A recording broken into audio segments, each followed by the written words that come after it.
The Garrett Graham y'all are thirsting over online is not the same Garrett Graham from the book. That man was a walking red flag.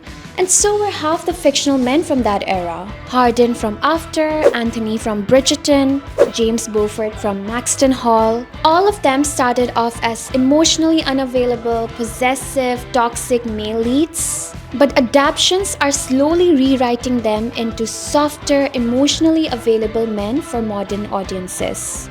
And honestly, Garrett got the craziest personality makeover out of all of them. People are calling him the standard written by a woman, but if you've only watched the off-campus adaptation, you'd probably be giggling and kicking your feet too. But if you've read the deal, you'd know that book Garrett and screen Garrett are basically two different men. If you've been on BookTok lately, you've probably noticed something. The toxic bad boy archetype that dominated romance for years is slowly getting retired. Now it's all about green flag men who communicate, apologize, and respect boundaries. Men written almost suspiciously well. The OG Garrett from the deal was peak early 2010s romance hero energy, cocky, hyper-masculine, emotionally immature, and pretty misogynistic. Okay, so to set the mood for the conversation, let me read you an actual line from the book. Women aren't supposed to think well, see? That's why your brains are smaller. Science proves it. What? Hold up, at one point he literally says, I kiss each of my biceps and then point to the ceiling and thank the big man upstairs for creating such a perfect male specimen. What? And this is where the adaptation gets really interesting. Because the screen Garrett feels noticeably softer. The adaptation tones down the misogyny and rewrites certain moments to make him more emotionally aware. For example, in the book, Garrett basically forbids people at Bar University from talking to Hannah, so she doesn't date other guys. It's giving very territorial, controlling, and possessive.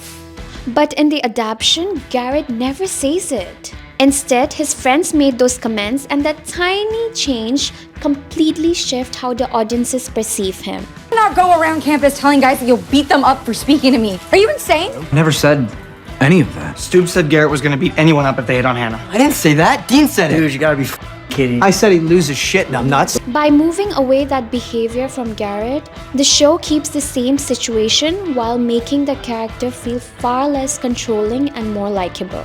Back then, jealousy was passion, possessiveness was devotion, aggression was chemistry, emotional unavailability was somehow mysterious. But modern audiences, especially Gen Zs, are way more critical of those dynamics. Being emotionally unavailable is no longer seen as mysterious, it's not hot, it's exhausting. And that's why the adaptations keep the charisma, the confidence, the tension, the fantasy, but remove the misogyny, emotionally manipulation, and controlling behavior. You can actually see this happening across romance media right now. Take Hardin from After, still toxic, but the movie softened him by making him seem more emotionally damaged than genuinely terrifying. Or Bridgerton. Anthony Bridgerton is way harsher in the books. The show gives him softness, vulnerability, and yearning. Even James Beaufort from Maxton Hall follows the same formula. Rich, emotionally constipated man slowly learns feelings. People still want chemistry, intensity, devotion, and emotional tension. But what's changed is what we define as romantic. The modern fantasy is the man who communicates, respects boundaries, and emotionally intelligent enough to be vulnerable. And maybe that's why so many of these adaptations are rewriting these men. Because audiences are no longer confusing toxicity with love.